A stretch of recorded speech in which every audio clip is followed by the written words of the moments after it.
MTV news Kannada ವಾಹಿನಿಗೆ ಸ್ವಾಗತ. ಸಮಗ್ರ ಉತ್ತರ ಕರ್ನಾಟಕ ಭಾಗದ ಅಭಿವೃದ್ಧಿ ಬಗ್ಗೆ ಅಧಿವೇಶನದಲ್ಲಿ ಚರ್ಚೆ ಆಗಬೇಕು. ಕಳೆದ ಬಾರಿ ಕೊಟ್ಟಂತಹ ಭರವಸೆಗಳು ಯಾವ ಕೂಡ ಈಡೇರಿಲ್ಲ. ಈ ಕುರಿತು ಇಂದು ಅಧಿವೇಶನದಲ್ಲಿ ಚರ್ಚೆ ಮಾಡಲಿದ್ದೀವಿ ಎಂದು ವಿಪಕ್ಷ ನಾಯಕ ಆರ್ ಅಶೋಕ್ ಹೇಳಿದ್ದಾರೆ. ಬೆಳಗಾವಿಯಲ್ಲಿ ಮಾಧ್ಯಮಗಳ ಜೊತೆ ಮಾತನಾಡಿದರು. ಈಗಾಗಲೇ ನಮ್ಮ ಮುಖಂಡರ ಜೊತೆ ಸಭೆ ಮಾಡಿದ್ದೇನೆ. ಅನೇಕ ಇಲಾಖೆಗಳ ಕುರಿತು ಚರ್ಚೆ ಮಾಡುವ ಹಿನ್ನೆಲೆ ತಯಾರಿ ಮಾಡಲಾಗಿದೆ. ಉತ್ತರ ಕರ್ನಾಟಕ ಭಾಗದ ಸಮಸ್ಯೆಗಳ ಕುರಿತು ಚರ್ಚೆ ಅವಶ್ಯಕತೆ ಇದೆ. ಆದರೆ ಸರ್ಕಾರ 9 ದಿನಕ್ಕೆ ಅಧಿವೇಶನ ಮುಕ್ತಾಯ ಮಾಡ್ತಾ ಇದೆ. ನಾವು ಎಷ್ಟೇ ಹೋರಾಟ ಮಾಡಿದ್ರೂ ಸರ್ಕಾರಕ್ಕೆ ರಾಜ್ಯದ ಜನರ ಬಗ್ಗೆ ಯಾವುದೇ ಕಳಕಳಿ ಇಲ್ಲ. ಅಧಿವೇಶನ ಆದಷ್ಟು ಬೇಗ ಮುಕ್ತಾಯ ಮಾಡಿ ಓಡಿ ಹೋಗಬೇಕು ಅನ್ನೋ ಉದ್ದೇಶವಿದೆ. ವಕ್ಫ್ ವಿಚಾರದಲ್ಲಿ ರೈತರು ಬೀದಿಗೆ ಬಂದಿದ್ದಾರೆ. ಸರ್ಕಾರ ಪಲಾಯನ ಮಾಡಿ ಓಡಿ ಹೋಗುವ ಉದ್ದೇಶ ಹೊಂದಿದೆ. ಇಂದು ಉತ್ತರ ಕರ್ನಾಟಕ ವಿಚಾರವಾಗಿ ಚರ್ಚೆ ಮಾಡುವ ಉದ್ದೇಶವಿದೆ.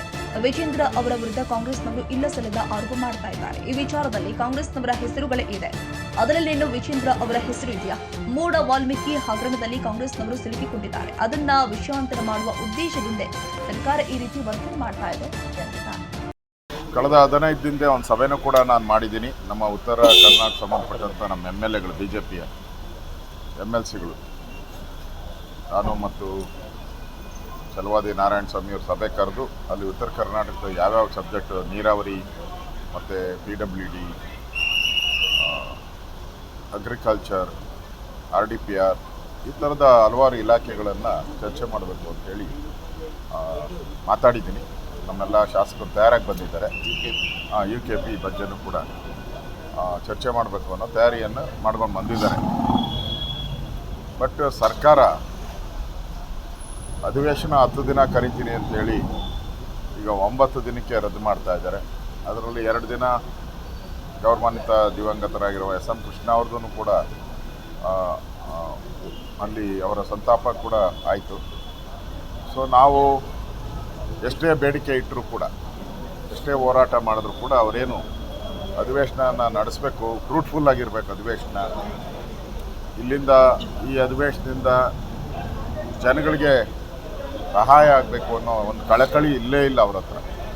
ಬೇಗ ಅಧಿವೇಶನ ಮುಗಿಸಿ ಬೇಗ ಓಡೋಗಬೇಕು ಅನ್ನೋ ಮೂಡಲ್ಲಿ ಸರ್ಕಾರ ಇದೆ. ಯಾಕೆಂದರೆ ಈಗಾಗಲೇ ವಾಲ್ಮೀಕಿ ನಿಗಮದಲ್ಲಿ ಸಿಕ್ಕಾಕ್ಕೊಂಡಿದ್ದಾರೆ. ಅದು CBI ತನಿಖೆಗಳು ನಡೀತಾ ಇದೆ. ಅದನ್ನು ಕೂಡ ಮೂಡ ಹಗರಣದಲ್ಲಿ ಸ್ವತಃ ಮುಖ್ಯಮಂತ್ರಿ ಸಿಕ್ಕಾಕ್ಕೊಂಡಿದ್ದಾರೆ. ಈ ವಕ್ಫ್ ಬೋರ್ಡ್ ವಿಚಾರದಲ್ಲಿ ಇಡೀ ರೈತರು ಕಂಗಾಲಾಗಿದ್ದಾರೆ. ಹಿಂದೂಗಳ ಒಂದು ದೇವಸ್ಥಾನಗಳು ಕೂಡ ಕೈತಪ್ಪ ಹೋಗುವಂಥ ಪರಿಸ್ಥಿತಿ ಬರ್ತಾ ಇದೆ. ಮತ್ತು ಈ ಅಬ್ಕಾರಿ ಹಗರಣ 700 ಕೋಟಿ ಅದನ್ನು ಕೂಡ ಚರ್ಚೆಗೆ ಬರಬೇಕು.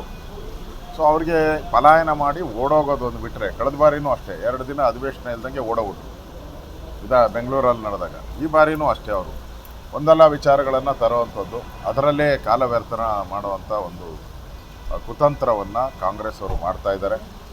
ನಾವು ಈಗಾಗಲೇ ಇದರ ವಕ್ಫ್ ಬೋರ್ಡ್ ಬಗ್ಗೆ ಸವಿಸ್ತಾರವಾಗಿ ಮಾತಾಡಿದ್ದೀರಿ.